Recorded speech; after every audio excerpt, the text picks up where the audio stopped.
Alright guys, so today I just wanted to go through different things that you can breed in your tanks, as well as say plecs or whatever else you want to breed. Because over here in the UK you're generally pretty tight for space. Obviously I'm quite lucky to have got this in my garage, but a lot of people, they don't, they have like maybe 1 or 2, 3 tanks at most. So I just wanted to go through different things that you can breed as well as plecs to utilise that space that you've got. So to start with, some of the most probably easiest, most common things to breed are going to be your shrimp. So these are orange Neocaridina shrimp. They breed like, once you get the water right, they breed like mad, and yeah, they're good fun. But you will become, once they are breeding, you will become overrun with them.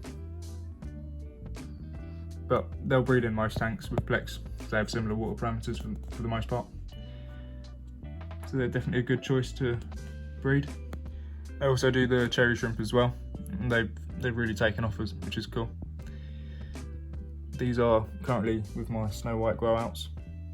So again, utilising the space quite well.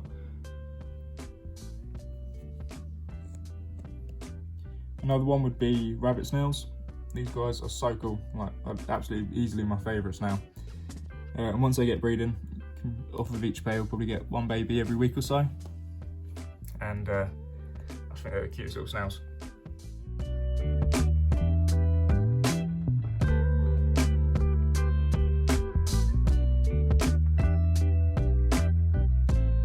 Another one you can breed, which has similar water parameters because they like it slightly softer, are the Apistogramma.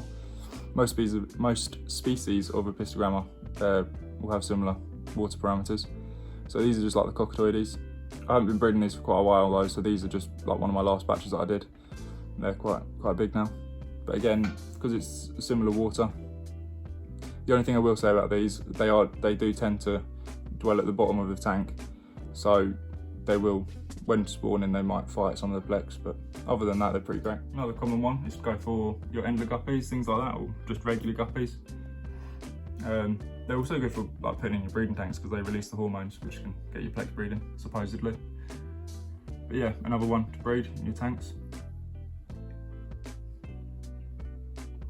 They also tend to leave the fly alone, so it's not too bad.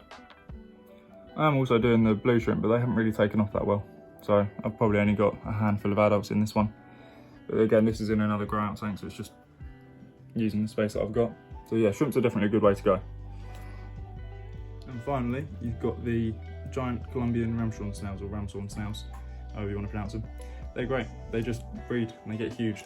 And they're commonly used as like pufferfish food, so they've got a few like uses. Obviously, a lot of people just keep them as cleaning snail, I guess. But yeah, they make for great food for some of your predator fish. I also keep them in these tanks as well. What's nice is about these as well, because they don't breed until they get quite a lot bigger. So your tank doesn't necessarily have to be overrun with them, and they are easy enough to control. Moving on to something slightly different, you've got things like Java fern. A lot of those produce, obviously, if you don't know, new plants grow on their leaves. So once they get to a certain size, they can be taken off and grown separately. So you could sell groups of, or batches of Java fern. You can take cuttings of Anubias. I haven't actually personally done that, so I don't know how that works. But that's another option. But yeah, Java fern's always a good way to go. This one isn't necessarily fish related, but just something you can do, because chances are if you're into aquascaping, you're into your plants anyway. So things like devil's ivy or golden pothos, however you pronounce it, just cut it. Because they grow hydroponically, you can put them into cups of water and they'll start growing again. So you can make batches of that up and sell that, which sells pretty cool. Same with the spider plants. They grow constantly. Well, once they get to a certain size, you constantly get new plants growing off of them. So they're a good one to do. So that's pretty much it for all the stuff that I've got going on in terms of like side projects that aren't fish themselves. It just makes it a bit more interesting. Obviously being in the hobby with the fish is great, but sometimes you do need something to make it a bit more exciting, so you want to move on to other things. So either snails or shrimp, anything like that. It just, yeah, keeps it a bit more exciting, something new all the time. It's well worth doing as well. But obviously before breeding anything, you want to make sure that you've got somewhere for them to all go. It's the most important thing, because you don't want to end up with thousands of shrimp. It's a pain in the arse. Alright guys, I hope you enjoyed today's video. It's just quickly going over some side projects. So I've basically got loads of different videos planned, and I'm currently working on them, filming them, but they're taking a long time. So they will be coming. I've got a decent one coming next week, and the next 2 weeks ones are going to be amazing. So I've already started filming for them, but it's going to take quite a while. But it's definitely worth waiting for them, because they'll be good videos. Completely forgot to mention, so this week was meant to be the LED lighting DIY thing, like the apps and everything. I haven't got around to doing that yet. That will come eventually, but not just yet. So in the future at some point. So yeah.